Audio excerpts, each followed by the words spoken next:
ನಮಸ್ಕಾರ ರೀ ಎಲ್ಲರಿಗೂ. ಇವತ್ತು ನಾವು ನಿಮ್ಗೆ ಒಂದು ಅತ್ಯದ್ಭುತವಾದಂತಹ ರೆಸಿಪಿಯನ್ನು ತೋರಿಸ್ಕೊಡಕತ್ತೀವಿ ರೀ. ಬಿಸಿಲದಿಂದಾಗಿ ಏನ್ರಿ ನೀವು ಈ ರೆಸಿಪಿಯನ್ನು ಟ್ರೈ ಮಾಡಿದ್ರಿ ಅಂತ ತಿಳ್ಕೊರಿ.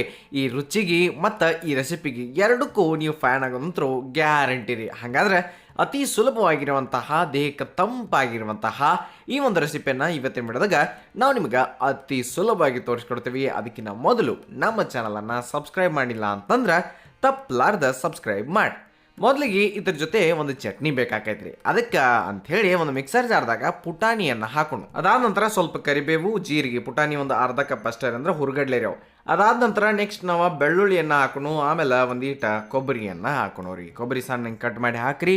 ಮತ್ತು ಅದರ ಜೊತೆ ಸ್ವಲ್ಪ ಕೆಂಪು ಖಾರದ ಪುಡಿ, ರುಚಿಗೆ ತಕ್ಕಷ್ಟು ಉಪ್ಪನ್ನು ನೀವು ಸೇರಿಸ್ಬೇಕು. ಅಷ್ಟು ಸೇರಿಸಿ ಗರ್ರ ಅನ್ಸ್ಕೊಂಡ ಬರ್ರಿ ಪುಡಿ ಮಾಡಿ ಅಂದ್ರೆ ಪೌಡ್ರ್ ಮಾಡಿ ಈ ಚಟ್ನಿ ಪುಡಿಯನ್ನು ನೀವು ರೆಡಿ ಮಾಡ್ಕೊಳ್ಬೇಕ್ರಿ. ಈ ಒಂದು ಚಟ್ನಿ ಪುಡಿ ಯಾವುದೇ ರೀತಿಯ ಮೊಸರನ್ನ ಆಮೇಲೆ ಮೊಸರು ಅವಲಕ್ಕಿ ಎಲ್ಲದ್ರ ಜೊತೆನೂ ಒಂದು ಬೆಸ್ಟ್ ಕಾಂಬಿನೇಷನ್. ಜಸ್ಟ್ ಒಂದು ಈಟ್ ಮ್ಯಾಲೆ ಹಾಕೊಂಡು ತಿಂದ್ರೆ ಅದ್ರದ್ದು ಏನು ರುಚಿ ಇರ್ತೈತ್ರಲ್ಲ ಅದು ಇನ್ನೂ ಡಬಲ್ ಆಗ್ತೈತ್ರಿ. ಹಂಗೆ ಈ ಒಂದು ಚಟ್ನಿ ಪುಡಿ ಐತ್ರಿ. ಮುಂದಕ್ಕೆ ಹೋಗೋಣ. ಇಲ್ಲಿ ಒಂದು ತೆಂಗಿನಕಾಯಿ, ಮೀಡಿಯಮ್ ಸೈಜ್ ತೆಂಗಿನಕಾಯಿ ಇರ್ತೈತ್ರಲ್ಲ ಅದ್ರ ಮ್ಯಾಗಿನ ಸಿಪ್ಪೆಯನ್ನು ತೆಗೆದು ಸಣ್ಣಗೆ ಹೆರಚಿ ನಾವು ಮಿಕ್ಸರ್ ಜಾರ್ದಾಗ ಹಾಕಿದ್ದೀವಿ ರೀ. ಅದಕ್ಕೆ ಮೊದಲಿಗೆ ನಾವಿಲ್ಲಿ 1 ಕಪ್ ನೀರನ್ನು ಹಾಕೋಣ. ಹಾಕಿ ಏನು ಮಾಡೋಣಪ್ಪ ಅಂತಂದ್ರೆ ಗರ್ರ ಅಂಥೇಳಿ ರುಬ್ಕೊಂಡು ಬರೋಣ. ತೆಂಗಿನ ಹಾಲನ್ನು ಮಾಡ್ಕೊಳ್ಬೇಕ್ರಿ ನಾವು ಕರೆ ಹೇಳ್ಬೇಕಂದ್ರೆ. ಈಗ ಬರಬ್ಬರಿ ಆಗಿದೆ, ಎಲ್ಲ ಸಣ್ಣಾಗೈತಿ. ನಡಬರ್ಕ್ ಇನ್ನೊಂದು ಸ್ವಲ್ಪ ನೀರು ಸೇರಿಸಿ ಮತ್ತೊಮ್ಮೆ ನಾವು ಚಾಲು ಮಾಡಿಬಿಡ್ರಿ. 1 ರನ್ ಕೊಟ್ರೆ ಮುಗಿದು ಹೋಗ್ತೈತ್ರಿ. ಈಗ ನೋಡ್ಬೋದು ನೀವು ಪೂರ್ತಿಯಾಗಿ ಸಣ್ಣಾಗೈತ್ರಿ. ಆಗಲೇ ಮ್ಯಾಲೆ ಒಂದು ಸ್ವಲ್ಪ ನೀರು ಹಾಕಿದ್ದೀವಿ. ಈಗ ಏನು ಮಾಡಿರಿ ಅಂತಂದ್ರೆ ಅದಕ್ಕೆ ಇನ್ನೊಂದು ಸ್ವಲ್ಪ ನೀರು ಹಾಕಿ ನೀವು ಮಿಕ್ಸ್ ಮಾಡ್ಕೊಂಬಿಡ್ರಿ. ಅಂದರೆ ಟೋಟಲ್ 2 ಕಪ್ ನೀರು ಆದಂಗೆ ಆಯ್ತು ರೀ. ಈ ಕಡೆ 1 ಕಪ್ ನಾವಿಲ್ಲಿ ಅವಲಕ್ಕಿಯನ್ನು ವಾಶ್ ಮಾಡಿ ಇಟ್ಕೊಂಡಿದ್ದೀವಿ.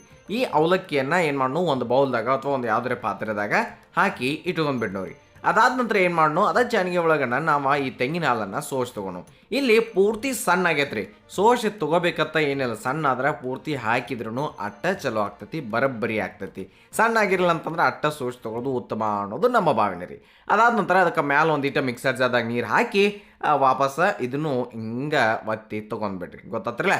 ಅದ್ರ ಜೊತೆ ನೀವು ನೋಡ್ಬೋದು ಅವಲಕ್ಕಿ ತೆಂಗಿನ ಹಾಲ್ದಾಗ ಚಂದಂಗಿ ಸೇರಿಬಿಟ್ಟೈತ್ರಿ. ಈಗ ಸ್ವಲ್ಪ ಅದು ಕುಡಿತೈತಿ, ಆಮೇಲೆ ಬರಬ್ಬರಿಯಾಗಿ ಈ ರೀತಿ ಉಳಿತೈತ್ರಿ. ಗೊತ್ತಾತ್ರಲ್ಲ.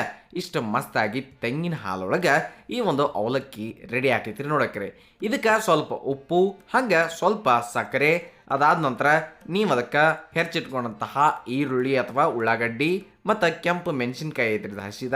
ಅದಾದ ನಂತರ ಹಸಿ ಮೆಣಸಿನ್ಕಾಯಿನೂ ನಾವಿಲ್ಲಿ ಹಸಿರು ಮೆಣಸಿನ್ಕಾಯಿನೂ ಹಾಕೋಣ.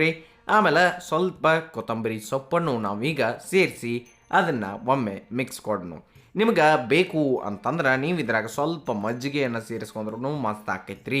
ಗೊತ್ತಾತ್ರಲ್ಲ. ನೀವು ಬೇಕಂದ್ರೆ, ಯಾಕಂತಂದ್ರೆ ನಾವು ಈಗಾಗಲೇ ಮೊಸರು ಅವಲಕ್ಕಿ ಮಾಡಿ ತೋರಿಸಿದ್ದೆವು, ನೆನಪು ಬರಲಿ ಅಂತ ಹೇಳ್ರಿ. ಇನ್ನು ಮುಂದಕ್ಕೆ ಅದಕ್ಕೊಂದು ಒಗ್ಗರಣೆಗೆ ಅಂತ ಹೇಳಿ ಒಂದು ಪಾನ್ನಾಗ ಎಣ್ಣೆ ಅಥವಾ ತುಪ್ಪ ಕಾಯಕ್ಕಿಟ್ಟು ನಾವು ಇಲ್ಲಿ ತುಪ್ಪ ಹಾಕಿದ್ದೆವು. ಅದ್ರಾಗ ಸಾಸಿವೆ, ಜೀರಿಗೆ, ಉದ್ದಿನಬೇಳೆ ಮತ್ತು ಈ ಕೆಂಪು ಮೆಣಸಿಕಾಯಿ, ಗೋಡಂಬಿಯನ್ನು ಹಾಕೋಣ. ಇಷ್ಟು ಹಾಕಿ ಸ್ವಲ್ಪ ಅದನ್ನು ನೀವು ಏನು ಮಾಡಿರಿ ಮಿಕ್ಸ್ ಮಾಡ್ಕೋತಾ ಇರಿ. ಯಾಕಂತಂದ್ರೆ ಗೋಡಂಬಿ ಮತ್ತು ಮೆಣಸಿಕಾಯಿ ಸ್ವಲ್ಪ ಈ ತುಪ್ಪದಾಗ ಫ್ರೈ ಆಗಬೇಕು. ಅದಾದ ನಂತರ ನೀವು ಅದಕ್ಕೆ ಸ್ವಲ್ಪ ಕರಿಬೇವನ್ನು ಹಾಕಿ ಮಿಕ್ಸ್ ಮಾಡಿ ಗ್ಯಾಸ್ ಆಫ್ ಮಾಡಿಬಿಡ್ರಿ. ಗೊತ್ತಾದ್ರಲ್ಲ. ಈಗ ಹೋಗಿ ಈ ಒಗ್ಗರಣೆಯನ್ನು ಭಾಳ ಮಸ್ತಾಗಿರುವಂತಹ ಈ ತೆಂಗಿನ ಹಾಲಿನ ಅವಲಕ್ಕಿ ಒಳಗೆ ಸೇರಿಸಿ ಮಿಕ್ಸ್ ಮಾಡಬೇಕಾಕತ್ರಿ. ಒಂದು ಮಿಕ್ಸ್ ಕೊಟ್ಟು ನೋಡ್ರಿ ಇಟ್ಟು ರುಚಿ ಆಕೈತಿರಲ್ಲ.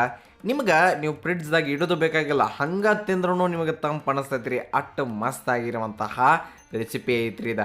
ನೀವು ಬೇಕಂತಂದ್ರೆ ಇದನ್ನು ಮಣ್ಣಿನ ಪಾತ್ರೆದಾಗ ತೆಗೆದಿಟ್ಕೊಂಡು ಆಮೇಲೆ ತಿಂತಂದ್ರೆ ಭಾಳ ಮಸ್ತ್ ಅನಿಸ್ತೈತ್ರಿ. ಗೊತ್ತಾತ್ರಲ್ಲ. ಹಾಗಾದ್ರೆ ಈ ರೆಸಿಪಿ ನೀವು ತಪ್ಪಲಾರ್ದ ಟ್ರೈ ಮಾಡ್ಬೇಕ್ರಿ. ಆಮೇಲೆ ಇದನ್ನು ಯಾವಾಗ ನೀವು ಟೇಸ್ಟ್ ಮಾಡ್ತಿರ್ತಿಲ್ಲ ಅವಾಗ ತಪ್ಪಲಾರ್ದ ಮ್ಯಾಲೆ ಒಂದು ಈಟ ಈ ಚಟ್ನಿಯನ್ನು ಹಾಕ್ಕೊಂಡು ತಿನ್ನಿರಿ. ಇಷ್ಟು ಮಸ್ತ್ ಅನಿಸ್ತೈತಿರಲ್ಲ, ನೀವು ವಾ ಅನ್ನೋದು ಗ್ಯಾರಂಟಿ ರೀ. ಹಾಗಾದ್ರೆ ಸರಳವಾಗಿರುವಂತಹ ಈ ಒಂದು ಮಸ್ತ್ ಆಗಿರುವಂತಹ ತೆಂಗಿನಕಾಯಿ ಅವಲಕ್ಕಿ ರೆಸಿಪಿಯನ್ನು ಇವತ್ತಿನ ಮಾಡಿದಾಗ ನೋಡಿದ್ರೆ ಹಂಗೆ ಟ್ರೈನು ಮಾಡಿರಿ. ಮಾಡಿದಾದ್ಮೇಲೆ ಹೆಂಗೆ ಬಂದಿತ್ತು ಅನ್ನೋದನ್ನು ಕಮೆಂಟ್ ಸೆಕ್ಷನ್ನಾಗಿ ಹೇಳೋದು ಮರ್ಯಾಕೆ ಹೋಗಬೇಡ್ರಿ ಅಂತ ಹೇಳ್ತಾ ನೆನಪಿರಲಿ, ಇದು ಸವಿರುಚಿಯ ಸೊಬಗು. ಅನ್ನದಾತ ಸುಖಿ ಭವ. ಧನ್ಯವಾದಗಳು. ನಮಸ್ಕಾರ.